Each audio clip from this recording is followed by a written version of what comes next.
Have you been keeping up what's happening in? I'm just reading it now. Oh, we're live already. Have you been keeping up what's happening with Kusra, the village with I think it's like 15 Palestinians there that was Hmm. surrounded by settlers to try to block out the electricity, get them to leave their home, to kick them out. Yeah, they're Um, under siege. that's insane. Like I saw the first story. I haven't been able to pay too much attention to it because of what's happening in Iran. And today, there's Israel decided to attack Turkish military assets in Syria. Iran attacked the UAE about half an hour ago. An hour ago, I got the alert first time in a while. So there's a lot happening. But can you tell me or tell the audience a bit more about what's happening in Kusra, what the story is?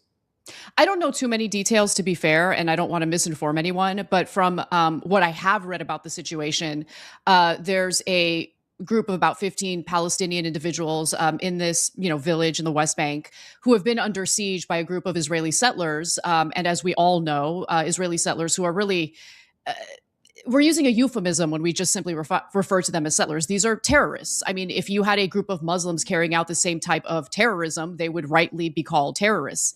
But a group of Israeli terrorists have been carrying out a siege on this group of Palestinians in this village. And it really goes along with the greater or broader trend that we're seeing in the West Bank, where Palestinians are being forced out of their homes. In some cases, Palestinian homes are being lit on fire by these Israeli terrorists in the middle of the night with children sleeping. In this case, the IDF, I believe, lied and said that they tried to do something to end what the Israeli terrorists were doing. I just find it really difficult to believe that a foreign military that is armed to the teeth by the United States is unable to stop these terrorists from doing what they're doing. They continue doing what they're doing with the protection and the blessing of the Israeli government and military. And, it's amazing because for the first time, we're starting to see legacy media or mainstream media outlets like Reuters report on stories like this. And they also recently reported on a story regarding how Israelis had cut off the water supply to a different portion or a different part of the West Bank. And they turned that land into a tourist or amusement type situation for Israelis while cutting off water supply, critical water supply to Palestinians living there. This is Reuters just now. Palestinian American Louis Reedy returned from the US to his family home in Kusra in the occupied West Bank after Israeli settlers surrounded the property for more than a week. It's crazy that it has to be an American citizen there for the world to pay attention to it. Reedy I'm raised the shocked. flag.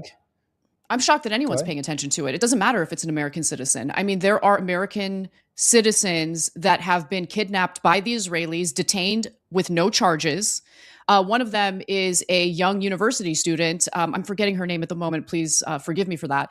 But she's an American citizen. She was born and raised in the United States, went to university in the West Bank, was kidnapped by the Israelis, and has remained in detention without charge ever since. Our government couldn't be bothered to even release a single statement about it.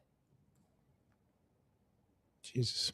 Reedy raised a large US flag over his house, hoping to deter attacks, but Reuters documenting a settler entering his land before Israeli soldiers ordered him to leave. US Ambassador Mike Huckabee condemned the siege, describing those involved as Israeli terrorists amid a broader rise in settler violence and land sieges. For Huckabee to call you an Israeli terrorist means you really messed up. For Huckabee to condemn what you're doing. I mean, Yeah. yes, that's definitely true. Usually he provides cover for this type of terrorism, but honestly, in my opinion, Huckabee is just paying lip service because Yeah. there's a growing number of Americans who are rightfully outraged over what's going on in the West Bank.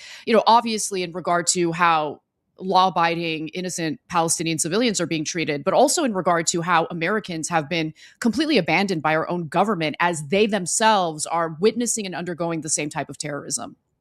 Yeah. By the way, Iran, before we go into what happened today, Iran included Palestine now for the first time about a week ago because they've appointed new people in the leadership and people that are considered more hardline or people that are more assertive. That's what Morandi tells me. They're more assertive in the foreign policy.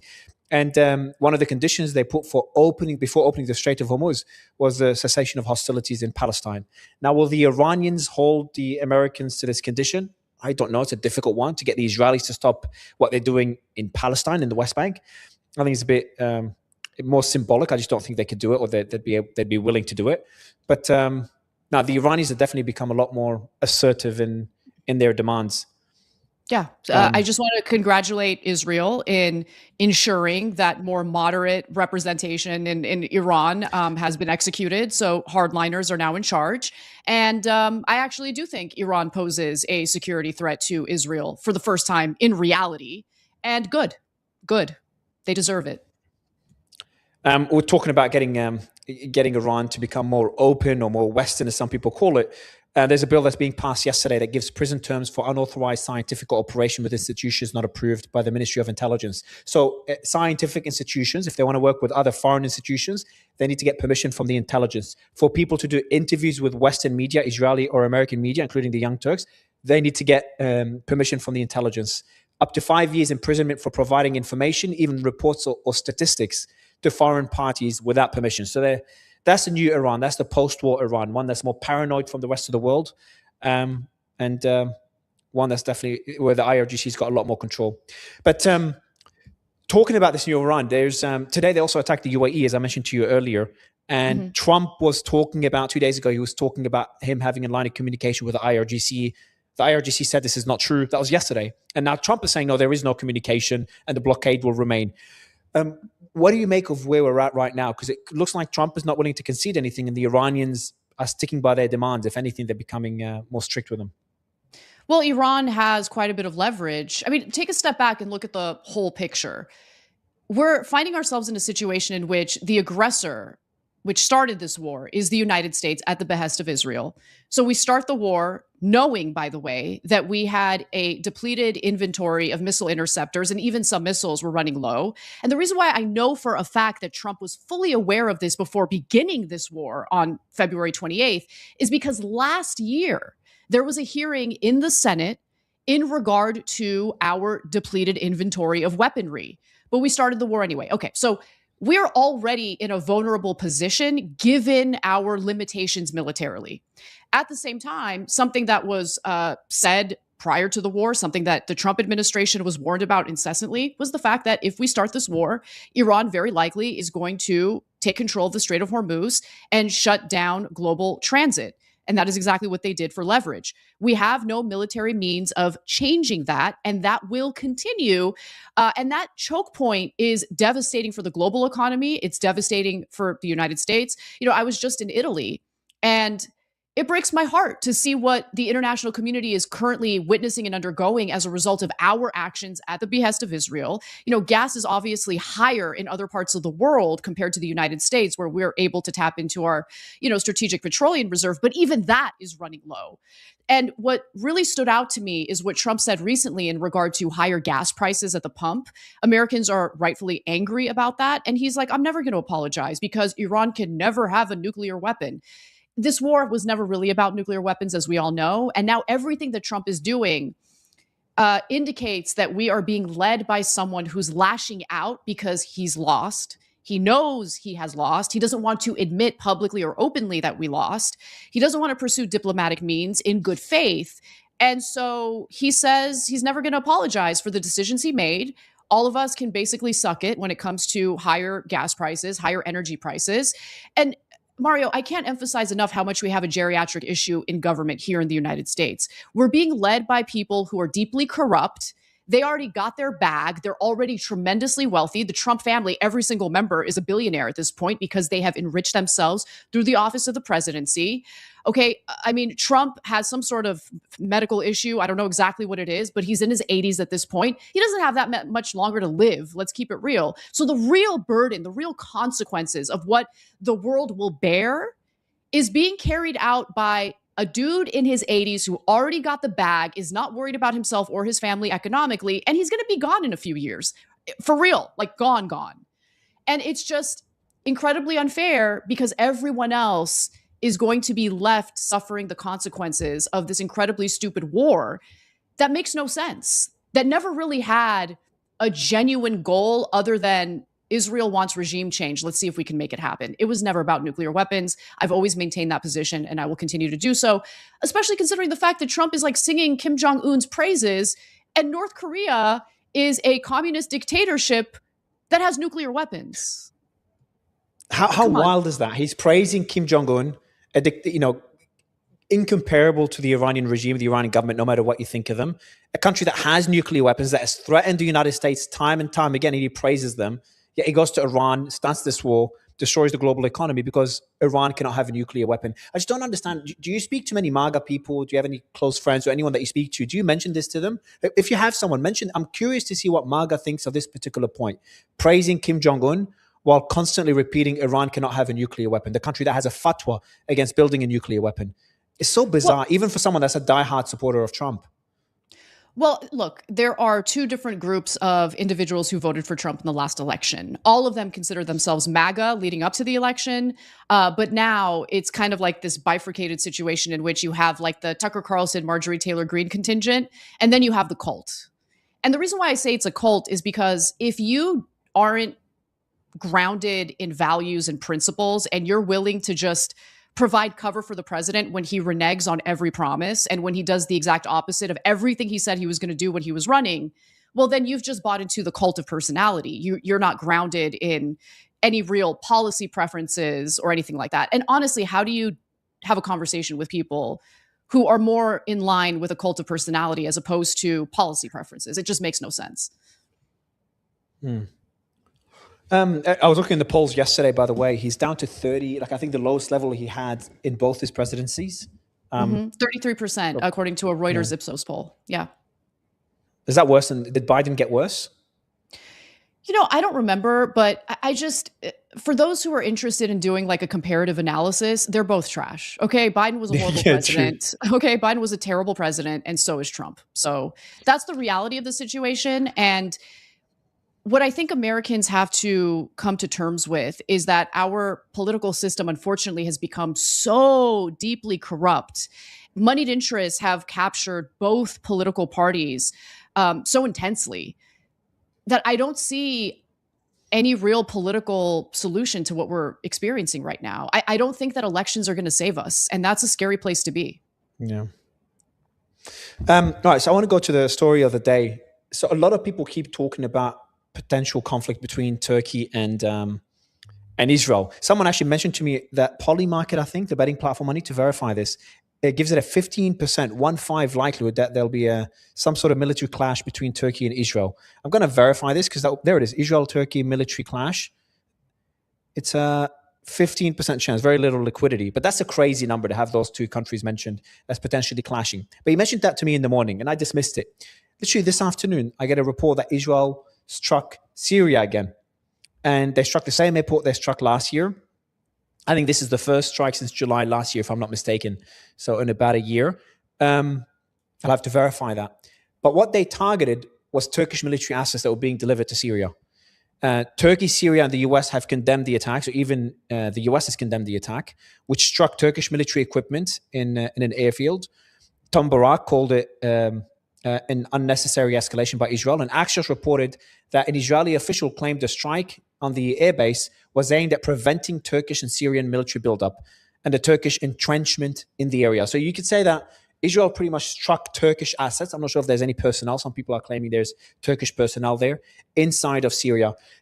What's your position on this? I know it's kind of everyone loves to talk about a clash between those two countries. It drives the clicks. I find it pretty hard to fathom, but then I never thought we'd be at a war with Iran out of all countries. Do you worry there could be a clash between the two countries, Israel and NATO member Turkey? I think Israel should worry if there's going to be a clash between the two countries, one that they are provoking. But just a comment in regard to Turkey and its leadership. When you make a deal with the devil, don't be surprised when the devil turns on you and tries to go to war with you. I mean, Turkey, especially the government loves to pretend as though, they have all this tough talk for the Israelis, because the people of Turkey do not favor the Israelis, are against the Israelis, especially after the absolute, genocide, slaughter, and, barbarism that they've been carrying out against the Palestinians.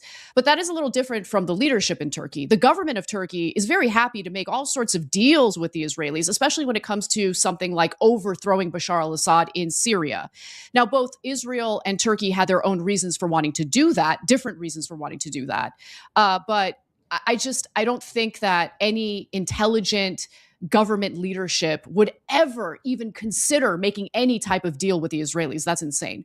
That being said, I mean, F around and find out, Israel. I mean, if you think we're having a tough time with Iran, Turkey's military is formidable, even more formidable than Iran's. So does Israel believe that they have the right to exist? Because they're not acting like it. And something that I'm starting to really think is going to happen. Israel is creating a situation in which they are making themselves and their country less safe. They are provoking their neighbors. They're provoking countries in the region. They are trying to intensify conflict and war.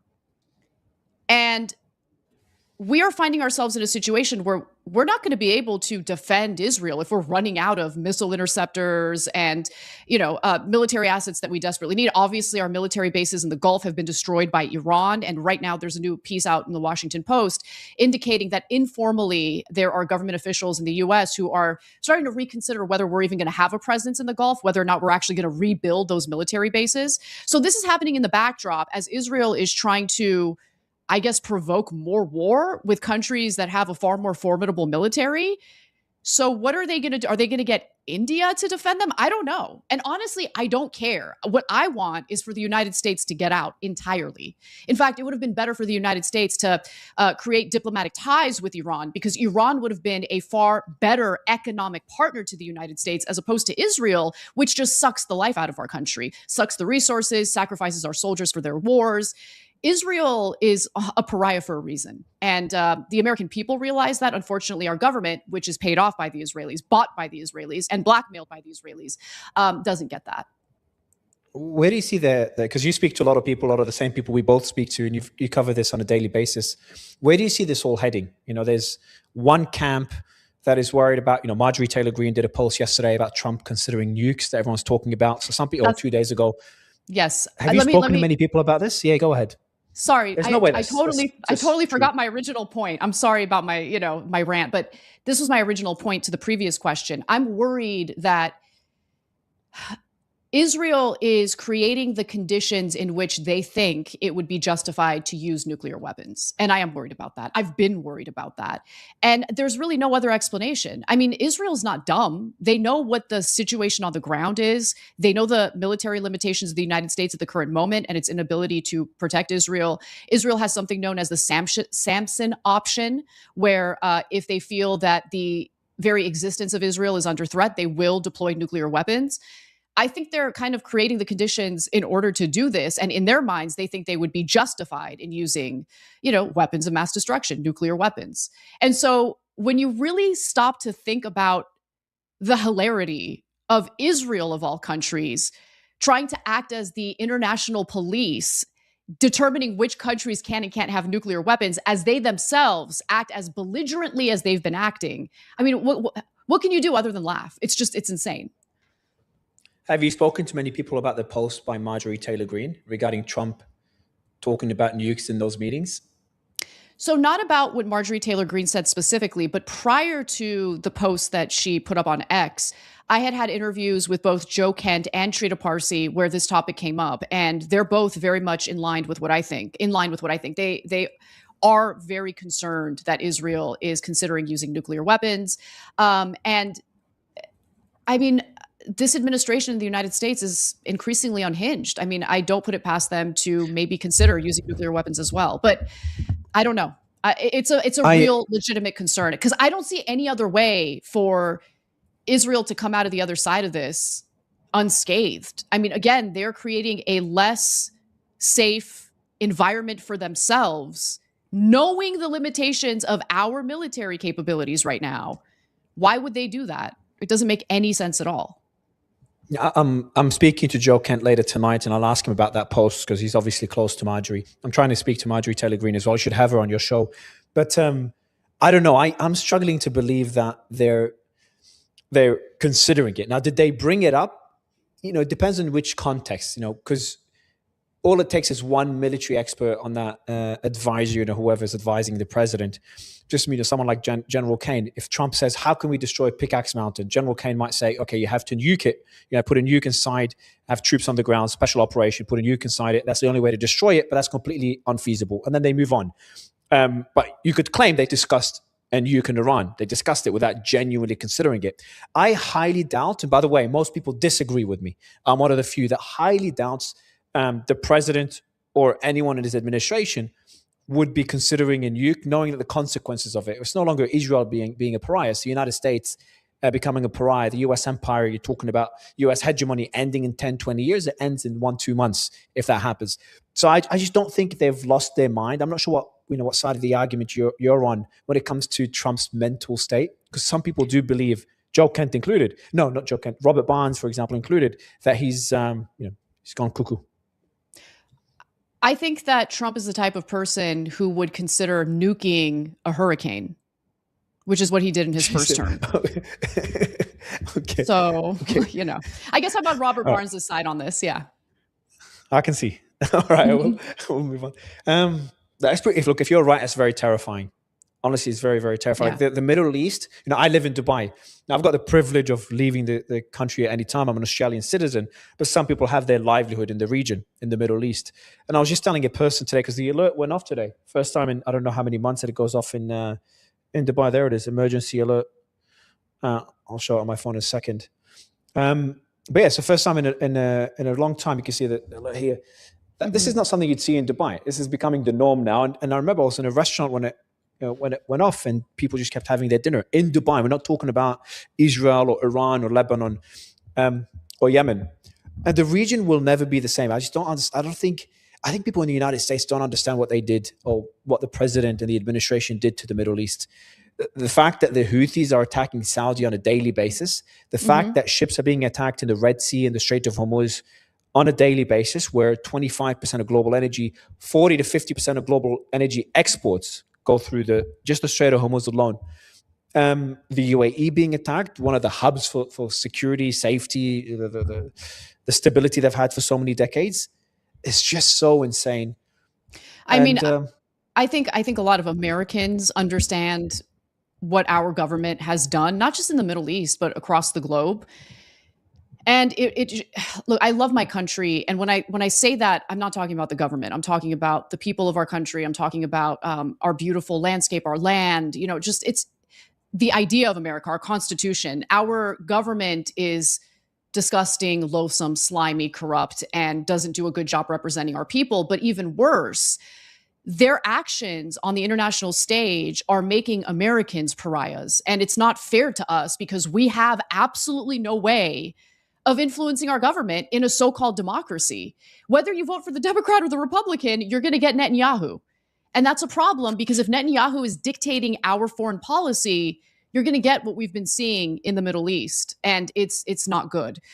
We've destroyed so many countries in the Middle East. I mean, look at Libya. Did we have to do that to Libya? We didn't have to do that to Libya, but Israel wanted it, so they got what they wanted. Look at Syria. It's a failed state. I mean, it's just, it breaks my heart. And I all you can do is communicate as much as you can. I feel a deep amount of shame. How do you see that? If you said you vote for the Republicans and Democrats, you'll get Netanyahu, which is a pretty cool quote that I'm going to steal. But then, how does this all end? How does the cycle end? I don't know, and I wouldn't even try to predict how this ends. You mentioned something about the United States no longer being, the global hegemon in 10, 20 years. I don't think we're the global hegemon now. I think what we have done, not just, during the Trump administration or during the Biden administration, what we have consistently done over many decades is destroy our standing on the international stage. We are the top debtor on the international stage. China is rising. And, as much as the Trump administration would have you believe that our attacking Iran was also about hurting China, this ain't hurting China. I was just listening to a report today about how China took the latest round of U.S. sanctions against Iran. They threw it in the trash. They don't care. They're going to keep doing trade with Iran. They don't care. Well, I mean, what's the U.S. going to do about it? Go to war with China? With what weapons? With what kind of military capability, considering what we've depleted over many years now?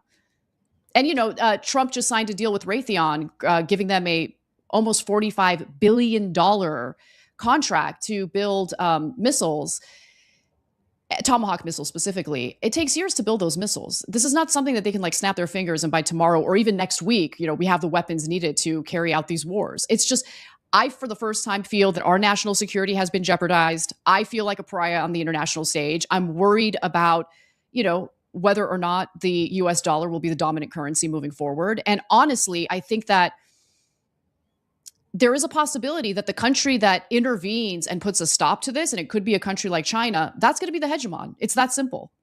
The adult in the room is going to be the hegemon. And right now, the US, not the adult in the room. I found it. Did you see what the American servicemen were riding on the wings of an aircraft on one of the aircraft carriers? That's insane. Like, imagine the morale among those people. They call themselves Bibi's cucks, as in the cucks of Netanyahu. Another one's be a good goy and do what Israel tells you to. Operation Epstein Fury. That's the country they're fighting for. They're putting their lives on the line. Peace deal 64 incoming. All this for the Holy Land.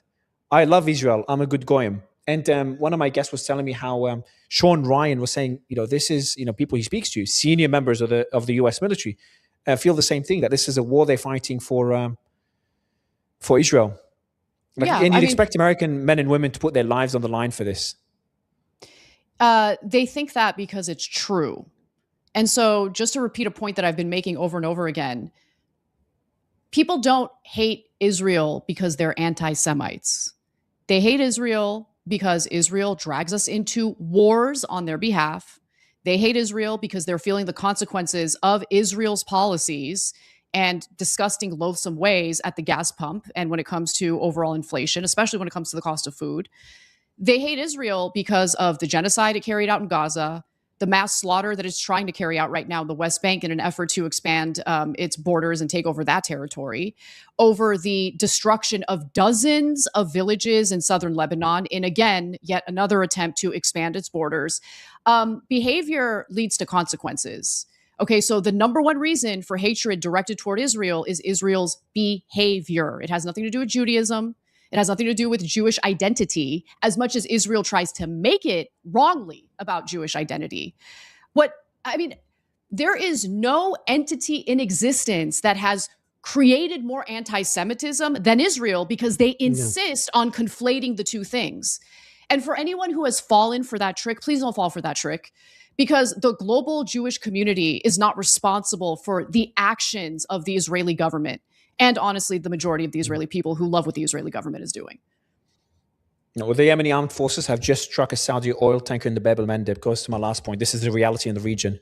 But you're talking about Israeli actions. Can you show the video? I've showed this on the show the last couple of days because it really hit me. The same day I saw this video, the one of the homes being destroyed, and that's in South Lebanon. But when I don't know why, when I saw that video, it hit me more than other videos because it's just so relatable. These are homes that have kitchens. Can you show that, Paul? The video of the homes being bulldozed. These are homes that have cars, that have livelihoods, that have bedrooms, that have beds, that have kitchens. People lived there one day, and then if they ever get the chance to come back, the home is gone. And then there's another photo I saw. Paul, can you show the video? You missed the video. Show the photo. And they say a picture is worth 1,000 words. So that's the video, actually. Skip that. There it is. So these are homes being destroyed. But I don't know why that one got me. So the home at the front, because it's, again, so relatable. And I was born in Lebanon, so made it. Go back to that video, Paul. And when you see those antennas at the top of the house, you see that car at the front. People lived there, had a life like me, like you, like everyone listening to this. And that home's just going to disappear. This is happening for thousands and thousands of homes. And then I see people like Katz talking about how these homes should never return. Or can't believe Ben Gvir's in office. Ben Gvir saying we should keep, I think Smotrich said it yesterday, we should keep Gaza in rubbles to remind the world what would happen if anyone attacks Israel. And then I see the picture. Can you show the picture of the bulldozer, Paul? And I see that picture. That was, again, 3-4 days ago. These are, assets being delivered, cargo being delivered by the US to Israel.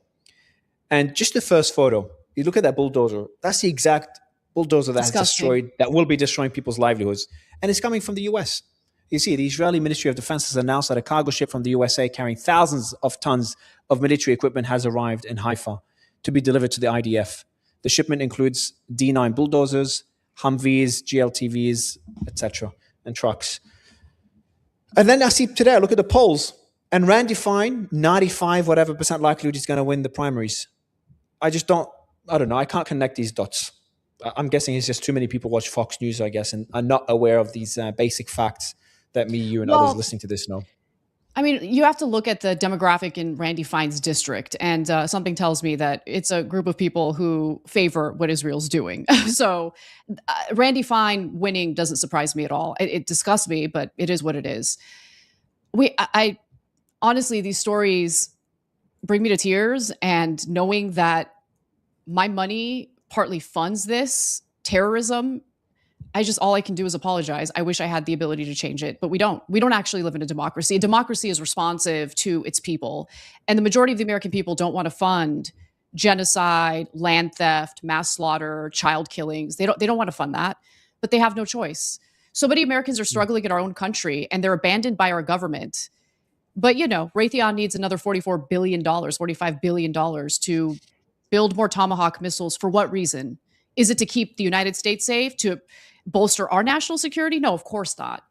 It's to help Israel. It's always to help Israel. And so we are a country under occupation. People find that so offensive to say, but please explain to me how I'm wrong.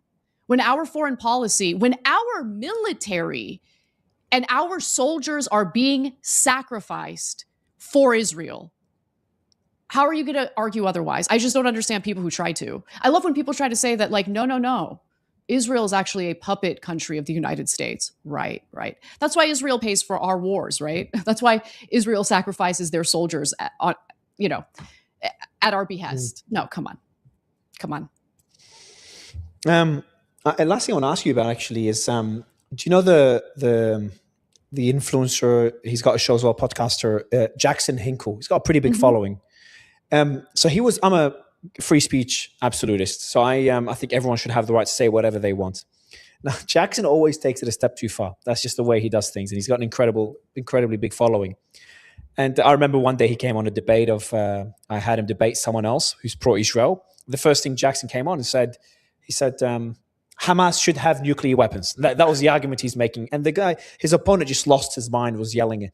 But so he did something, and I don't know why. Not many people are talking about it. I've been thinking a lot about it. I remembered it now because Randy Fine was passing a bill to try to get Jackson arrested and charged with treason, which is punishable by death. Which obviously is just stupid and too far. Randy should be charged with treason.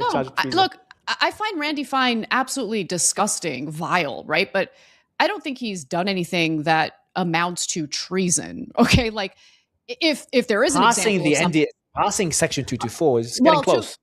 224 is definitely getting close, and I think any lawmaker that voted in favor of it, they renamed it to 219, should immediately be, at the very least, voted out of office. But putting that aside, I mean, the real traitor here is Mike Huckabee, who met with Jonathan Pollard, a notorious traitor to the United States, worked for our CIA, sold our secrets to the Israelis, served 20 years in prison as a result of that, and then was paroled by Obama, which I'll never forgive him for that, and allowed to fly to Israel under Trump's first term.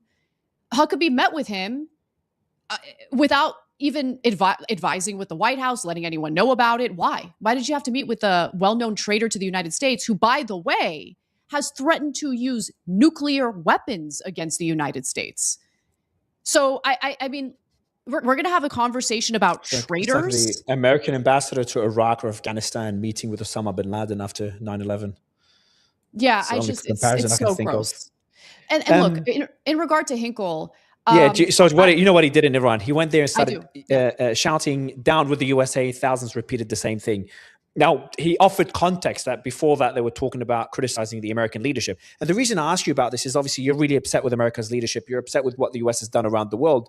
So I want to ask you whether you think Jackson took it too far there. I think that, I don't know if I would say he took it too far. I mean, the context does matter. I would have been a lot more careful in messaging so Americans don't think you hate our country and its people. And I don't think he does. I do think he loathes our government. Right. Yeah. I do think he loathes our government. I loathe our government. And I think he is in his right to say whatever he wants to say about how loathsome our government is. That being said, even if I vehemently disagreed with what he was saying, I am also someone who believes in protecting free speech. And the point of protecting free speech is to do it when someone is saying something that you don't like, right? That's when your actual values are being tested. And for anyone who claims to be a free speech person, a free speech absolutist, who's going along with what Randy Fine wants to do to Jackson Hinkle over his speech, doesn't actually believe in our constitutional rights. It's that simple. Yeah. The last thing I want to get your thoughts on is the war. So that was a question I asked earlier when I mentioned the nukes. Do you think this is it? Or do you think Trump will drag the US back into war with Iran? Honestly, I don't know, because I don't see Trump as a rational actor. And the reason why I say that is, just to reference or cite what I mentioned earlier, he knew a year prior to starting the war against Iran that we were low on weapons and interceptors, and he did it anyway, which is an irrational thing to do. If he's a rational leader, he would not reignite kinetic warfare against Iran. But he's not a rational actor in my view. So I don't know what's going to happen. And I have a difficult time really predicting what his next move is going to be. There's a possibility that he just keeps things at where they are right now. This will be like the new status quo. But I don't see, and look, it's going to harm the global economy, obviously, because of that choke point in the Strait of Hormuz. But I don't think he cares. I really don't think he cares. He is a sociopath and he's a narcissist. He cares about himself. He cares about his own wealth. He has used all of his time in his second term to enrich himself. I was reading an article just today from Mother Jones. I didn't know that he had real estate deals in Oman. He's made a ton of money in Oman. I mean, he's got real estate deals in the very countries that he's like threatening right now to bomb. And yeah. So, and so Mario, the question is, when he threatens to bomb Oman, is that in order to maybe get a little bit of a better deal in his real estate, ventures in Oman? Or is it really about the war? I don't know. I can't tell, because everything he does is really for himself. One of my guests, Malcolm Nass, he made a joke. He's like, soon he's going to make a deal with Iran. No, he's like, Trump will accept a peace deal with Iran as soon as Iran accepts to put a Trump tower on Kashim Island. So I'm like, probably. True. You got the Truth True. Social thing. Unbelievable. Yeah. You pay $100,000 a month or whatever it is to have early access to his tweets. I mean, he's getting sued for that. We'll see where that goes, but he's just so brazen in his corruption. It boggles the mind. And the reason why he's doing it is because this is his second term. He doesn't care. He's not thinking about re-election, couldn't care less about the midterms. In fact, he has even said that on the record. This guy is so deeply selfish. And what always amazes me is seeing other elected Republican lawmakers defend him, even when Trump is doing everything in his power to destroy the chances of these lawmakers getting reelected. It's pretty incredible to see. Actually, I'm going to ask one last question. I just remembered, probably should have brought that up earlier, because that's something you cover extensively. Gaza. Kushner is there and they're talking. There's reports coming out that they're pressuring Netanyahu to stop bombing Gaza. By the way, Gaza was bombed today, by the way. I thought, it was bombed today. Yeah. Kushner, who's been family friends with Netanyahu since he was a little kid, who stayed in Netanyahu's home. Like, there's no way that Jared Kushner is an honest actor in these negotiations. He's an unelected, disgusting operative on behalf of the Israelis. He is the new Jeffrey Epstein. I'm not saying that in regard to, a child sex blackmailing ring, but I am saying that in regard to, this person who's a complete failure in every regard, right? Had to be accepted into an Ivy League university because his parents paid off the university for him to be able to go there. I mean, just total loser. He's in this position of power, even though he's unelected. Why? What gives him all that power? I mean, it's just, he is making all sorts of international deals on behalf of Israel. I couldn't care less what Jared Kushner has to say, but unfortunately, he is involved in these negotiations when there's a massive conflict of interest there. So are we at all surprised that his takeaway from his meeting with Netanyahu was, we've decided that we're gonna allow Israel to keep bombing Gaza. Oh wow, what a surprise. I'm so shocked. It's just so disgusting. I gotta ask you a question. Ask you a question. Shit. No, this is actually like a personal... I should have wrapped it up before the Gaza one. I should have wrapped it up. Now I'm in trouble. This is a personal question. I've heard you on multiple occasions talk about how you're not religious. You consider yourself an atheist. I was an atheist for 20 years. And what made me reconsider, I don't fall under any religious doctrine. I want to be clear. So I don't consider myself anything other than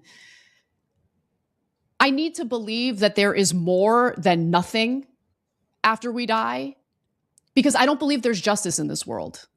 And in order to not lose my mind, I need to believe that people like Jared Kushner, Mike Huckabee, Netanyahu, Ben Gvir, all these people are going to burn in hell, that there will be justice at some point. Do you ever think that to yourself, or? No. I think my answer is probably going to piss off a lot of my audience members. I've seen so much. I'm not going to say I've kind of given up. I just accept it as reality. like you see, especially in those various groups, like I told you, Gaza was bombed today. There was a video come out of it. You can actually see the dead bodies there. Of And when you course. watch videos, you just, and that's probably what upsets you so much, is when you start watching those videos and then you see Mike Huckabee the same day talking about, how Israel are the chosen ones. And it's not only, just to be fair, it's not only Israel, it's war in general. The Menab school, the bombing of the Menab school that no one in the West is really talking about. You get to a place where it's just a messed up world. But No, I just leave. I've accepted that it's a messed up world, but There's I no, but mean, there's no. I don't have peace of mind of like at least there's justice afterwards, or there's heaven and mhm, hell, or there's something there. I say, it's a messed up world, and all I can do, the way I think about it, is all I can do is control, that little circle around me, the people, the loved ones around me. This is all I can control, because if I start to, I wouldn't say empathize, but if I start watching the suffering of others, I know we'll just go into a massive doom loop that would really, it would impact your life in many ways, especially when you're covering this so much. And you've been doing this for years and years, you and Cenk. And it does get to you after a while if you keep of watching that course. content, because it's a pretty messed up world. It's honestly a really messed up world. The fact that Yeah. someone could just decide for whatever reason to bomb a country, whether it's Russia, Ukraine, whether it's what's happening in the Middle East, whether it's happening in Africa right now, which is insane that no one talks about, and people get impacted by it, and you should move on like nothing happened. It's hard to digest. Yeah, But when did you absolutely. become religious again? Okay, religious is a very strong word. I would not. This is such a deeply personal thing, and I'm still exploring it. Okay, so I hesitate to even talk about it openly. But I had an experience in 2022 that was a good experience, and it was something. It was something kind of supernatural. And then my mom had cancer last year and was in the hospital for many months. And I remember at the worst point of that whole debacle, I thought she's not going to make it. She's going to die. I go home from the hospital that day, and I had a dream where my grandmother, her mom, came to me, and I never have dreams, okay, ever. She came to me and basically said, "Stay strong. She's going to make it."